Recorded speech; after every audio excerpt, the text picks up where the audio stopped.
Good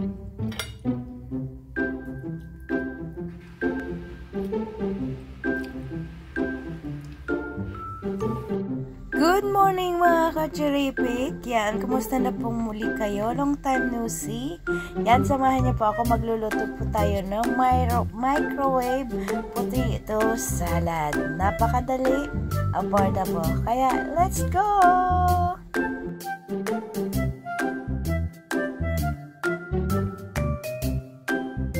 Ang ingredient po natin ay isang patatas, tapos half po ng ating tuna, flake, at saka mayonnaise with cheese and butter, and of course cheese and salt and pepper. So yan po ang ingredient natin. Next po natin gagawin ay atin pong huhugasan. Kung mayroon po kayong sabon na para sa fruits and vegetables, lagyan po natin. And then, mayroon po tayong scrub.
At habang inaantay po natin sa microwave yung potato, nag-slice po tayo ng cabbage, yan julienne, ganun din po ng carrots. Yun, napakinggan nyo po. Nagting na ang ating,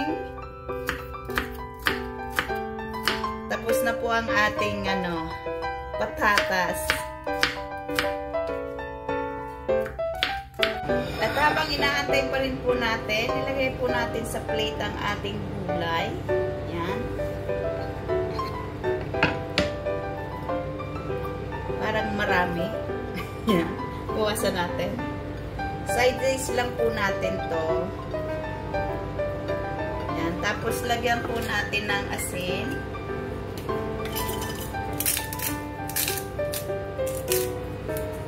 And paminta.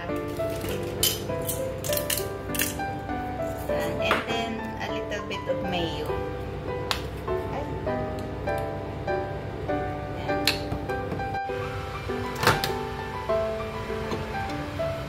Yan, okay na po ang ating patatas. Yan, luto na po ang ating patatas.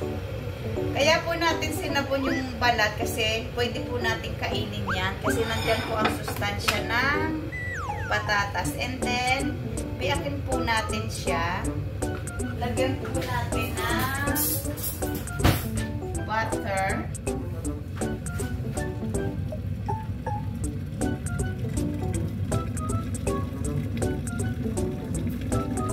Yan.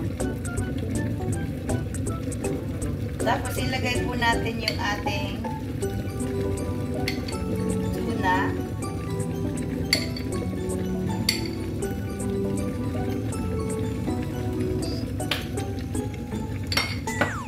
And pepper. Isang squeeze lang. Yan. And then, lagay po natin ng cheese sa ibabaw.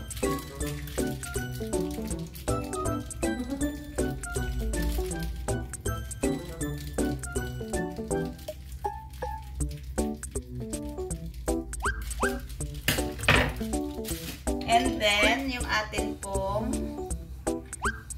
mayo cheese.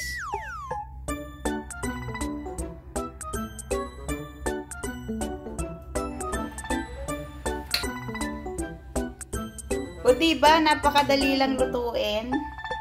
Yung microwave lang natin. And that's it. So, ayan na po ang ating lunch or dinner. Healthy po. So, itry nyo po. Napakadali lang. Parang ano po ito, alternative diba, ng napakadali coleslaw. lang po, lalo na sa mga wala Kaya, pong panahon yan, para magluto ng matagal. Ito pong ating microwave potato ay napakadali po. In 10 minutes, meron na po kayong healthy lunch or dinner. Kaya ano pang inaantay nyo? Muli pong abangan ng Madam Chair vlog at mga videos para po kayo mabigyan ng konting kaalaman sa pagluluto. Bye-bye! See you next time. Kain po tayo. Yummy. Ingat po tayong palagi, lalo na sa panahon ngayon na tag-ulan na po dito sa Hong Kong. Mahirap ang magkasakit tulad ni Madam Chair. Ingat, bye-bye.